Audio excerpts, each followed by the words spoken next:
ఓవైపు వానలు లేవు, మరోవైపు వ్యవసాయానికి ప్రధాన ఆధారమైన సాగునీటి జలాశయాల్లో నీళ్లు లేవు. భూగర్భ జలమట్టాలు పడిపోతున్నాయి.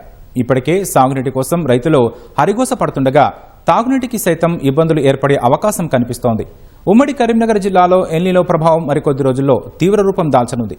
ప్రస్తుతం ఉమ్మడి కరీంనగర్ జిల్లాలో నెలకొంటున్న కరువు పరిస్థితులపై మా ప్రతినిధి స్వామి కిరణ్ గ్రౌండ్ రిపోర్ట్. ఉమ్మడి కరీంనగర్ జిల్లాలో కరువు పరిస్థితులు కమ్ముకుంటున్నాయి. ఎల్నినో ప్రభావం అనేది స్పష్టంగా కనిపిస్తుంది. పూర్వపు కరీంనగర్ జిల్లాలో చూస్తే మనకు కరీంనగర్, జగిత్యాల, పెద్దపల్లి, రాజన్న సిరిసిల్ల 4 జిల్లాల్లో కూడా ప్రస్తుతం 40% పైగా లోటు వర్షపాతం నమోదై కరువు పరిస్థితులు అనేటివి ఉన్నాయి. జిల్లాల వారీగా మనకు ఒకసారి గమనిస్తే కరీంనగర్ జిల్లాలో 16 మండలాలు ఉన్నాయి. ఈ 16 మండలాల్లో కేవలం 2 మండలాల్లో మాత్రమే ప్రస్తుతం మనకు సాధారణ వర్షపాతం నమోదైంది. 12 మండలాల్లో మనకి లోటు వర్షపాతం నమోదైంది. 2 మండలాలు కొత్తపల్లి అలాగే మానకొండూరు, ఈ 2 మండలాల్లో మాత్రం అత్యధిక లోటు వర్షపాతం అనేది నమోదైంది. ఇక జగిత్యాలలో చూస్తే 20 మండలాలకు ఒక మండలంలో మాత్రమే నార్మల్ వర్షపాతం ఉంది. మిగిలిన 17 మండలాల్లో లోటు వర్షపాతం ఉంది. మరో 2 మండలాల్లో అత్యధిక లోటు వర్షపాతం అనేది నమోదవుతుంది. గొల్లపల్లి, ఇబ్రాహీంపట్నం, ఈ 2 మండలాలలో వర్షపాతం చాలా తక్కువగా ఉంది.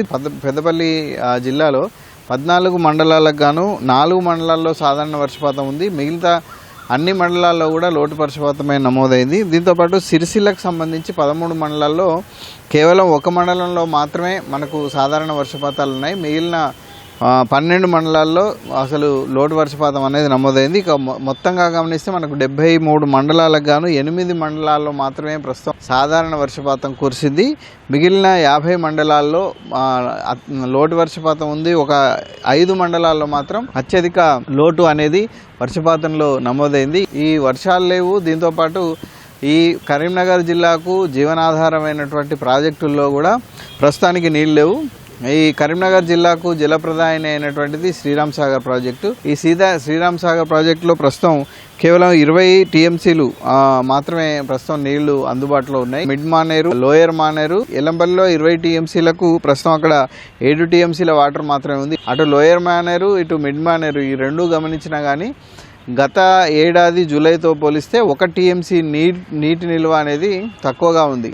ఎక్కడ కూడా ఇన్ఫ్లోస్ లేవు. అటు లోటు వర్షపాతం, ఇటు పడిపోతున్నటువంటి భూగర్భ జలాలు, తర్వాత ఆ ప్రాజెక్టులో నీరు లేకపోవటం, ఈ 3 కూడా వ్యవసాయం మీద తీవ్రమైనటువంటి ప్రభావం చూపింది. ఎక్కడ కూడా పంటలు సరిగా సాగు కానటువంటి పరిస్థితి ఉంది. ఇప్పుడు 4 జిల్లాల్లో మనం కనుక పంటల సాగు ఒకసారి గమనిస్తే మనకు కరీంనగర్ జిల్లాలో కేవలం 19% మాత్రమే పంటలు వేశారు. అటు పెద్దపల్లిలో 18%, అలాగే జగిత్యాలలో 16%, సిరిసిల్లలో 21% పంటలు మాత్రమే సాగాయి. అంటే జూలై నాటికి ఎంత సాగు కావాలో సాధారణ సాగు విస్తీర్ణంతో పోలిస్తే మనకు పంటల శాతం అనేది పూర్తిగా పడిపోయింది. 9.5 లక్షల ఎకరాల్లో వరి సాగు కావాలి, కేవలం 50,000కు మాత్రమే పరిమితమైంది. అందరూ నార్లు పోసుకొని చినుకు కోసం వేచి చూస్తున్నారు. కొంతమంది బోర్బావుల మీద ఆధారపడి వ్యవసాయం చేస్తున్నారు. 10 ఎకరాలు ఉన్న రైతు 5 ఎకరాలకు, 5 ఎకరాలు ఉన్న రైతు ఎకరం 2 ఎకరాలకు వరిని పరిమితం చేశారు. పత్తికి సంబంధించి కూడా 1,50,000 వరకు మనకు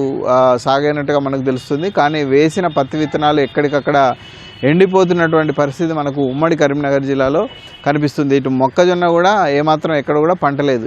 ఈ చినుకు జాడ కోసం ఎదురు చూస్తున్నారు. వర్షాలు కురిస్తే పంటలను బతికించుకోవాలని ప్రయత్నం చేస్తున్నారు. చాలా చోట్ల నార్మళ్లు ఎండిపోతున్నాయి. కరీంనగర్ జిల్లాలోని చొప్పదండి నియోజకవర్గంలో నిన్న ఏ విధంగానైనా కానీ గోదావరి నుంచి నీళ్లు ఎత్తిపోసి పంటలను రక్షించాలని చెప్పేసి డిమాండ్ చేస్తూ నిన్న రైతులు కూడా ధర్నాకు దిగడం జరిగింది. ఇదే పరిస్థితి కనుక మనకు ఉమ్మడి జిల్లాలో కనుక కొనసాగితే కేవలం సాగునీరుకు మాత్రమే కాదు, తాగునీటికి కూడా మనకు తీవ్ర ఇబ్బందులు ఏర్పడేటువంటి అవకాశం ఉంది. ముఖ్యంగా ఉమ్మడి జిల్లా కేంద్రమైనటువంటి కరీంనగర్లో మనకు ఆల్రెడీ ఇప్పటికే చాలా చోట్ల బోర్లు అనేవి ఎండిపోతున్నాయి. చాలా చోట్ల ట్యాంకర్లు బుక్ అవుతున్నాయి. ఎల్ఎండి ద్వారా పంపిణీ అవుతున్నటువంటి మంచినీళ్ళు చాలామందికి మిషన్ భగీరథ కింద అవి సరిపోవడం లేదు. చాలామంది ట్యాంకర్లు బుక్ చేస్తున్నారు. బోర్లు నెమ్మదిగా పడిపోతున్నాయి. అటు కోతిరాంపూర్ కానీ, కట్టరాంపూర్ కానీ, తర్వాత భగత్ నగర్ కానీ చాలా చోట్ల కూడా ఉన్నటువంటి బోర్లు నెమ్మదిగా ఎండిపోతున్నాయి. ఇతర మున్సిపాలిటీల్లో కూడా నెమ్మదిగా మంచినీటి కొరత అనేది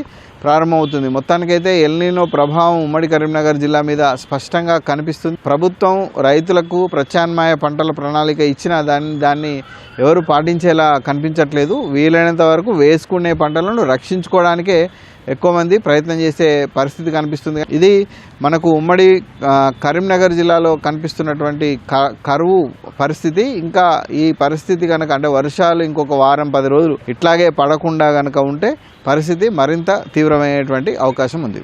కెమెరామెన్ తిరుపతితో స్వామి కిరణ్, ఈటీవీ న్యూస్, కరీంనగర్.